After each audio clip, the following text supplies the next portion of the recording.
Bonjour, dans cette vidéo, je vais vous présenter comment faire pour vous créer le lien URL d'une réunion qui pointe dans Teams, puis de prendre ce lien web-là et de le mettre dans Moodle pour que les élèves puissent y accéder.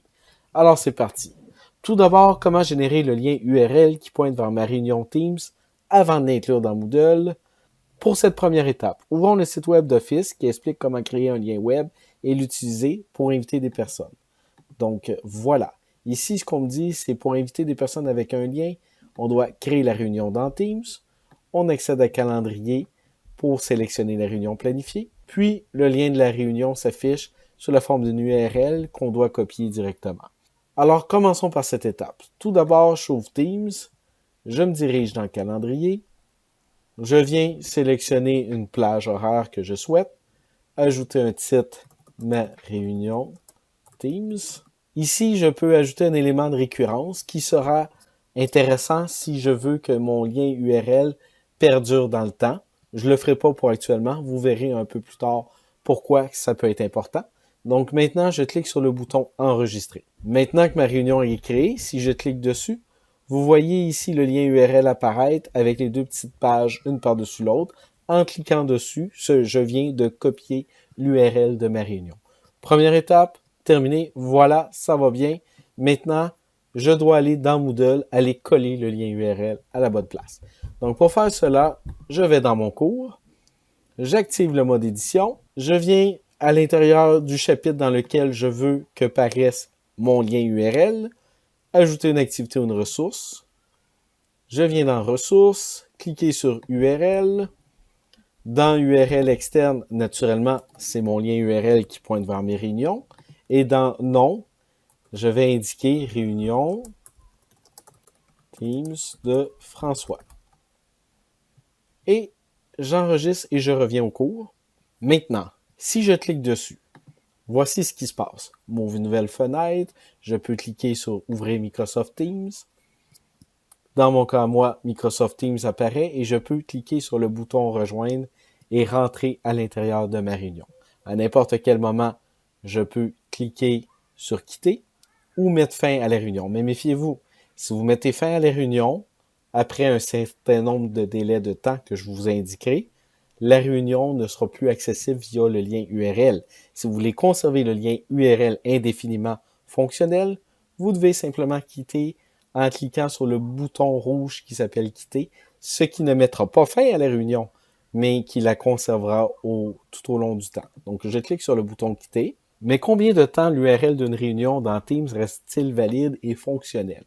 Pour répondre à cette question, je vous invite à regarder ce que j'ai trouvé dans le web ici à cet emplacement. Que tant que l'hôte d'une réunion ne clique pas sur le bouton Mettre fin à la réunion, le lien de la réunion pourra toujours être réutilisé par les participants. Si l'hôte clique uniquement sur le bouton Quitter, le lien pourra toujours être réutilisé jusqu'à une certaine période, comme expliqué dans l'article suivant.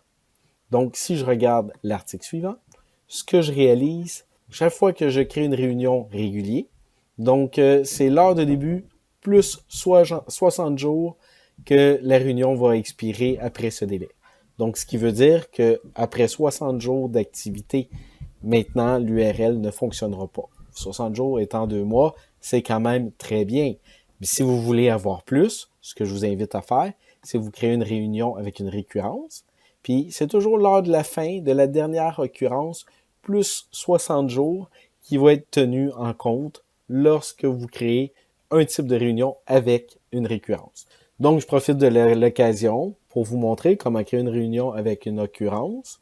C'est sûr et certain que si vous créez une réunion avec une occurrence qui va avoir lieu tous les jours de la semaine, ça va faire en sorte que votre réunion va apparaître à tous les jours de la semaine, ce qui peut polluer votre calendrier. À ce moment-là, moi, ce que j'aurais tendance à faire, c'est de créer ma réunion à l'extérieur des plages horaires de mon temps de travail. Comme ça évite la pollution. Et ça fait aussi en sorte qu'on va pouvoir y accéder, même si on n'utilise pas la plage horaire qui est inscrite au calendrier, là. Si, disons, je fais une réunion entre 18h et 18h30, je peux rentrer dans ma réunion qui soit 1 heure ou 2 heures ou 3 heures, ça n'importe peu. Donc, vous allez voir, là, c'est quand même assez simple. Je clique à cet emplacement-là. D'entrée de jeu, il va me faire ma réunion à partir de 18h jusqu'à 18h30. Ici, lorsque elle ne se répète pas, je vais faire tous les jours. Puis même, je pourrais faire plutôt tous les jours de la semaine, du lundi au vendredi. Puis si j'en ai besoin la fin de semaine, je peux le réutiliser quand même la fin de semaine. Puis la date de fin, ben, je vais y inscrire une date assez loin. Là. Je vais aller me chercher une date au mois de juillet pour être sûr que toute l'année scolaire 2023-24, je puisse réutiliser le même lien URL à l'intérieur de Moodle. Puis je vais cliquer sur le bouton enregistrer pour l'occurrence. Puis dans le titre, ben ici, ma réunion Teams. Et je clique sur le bouton enregistrer.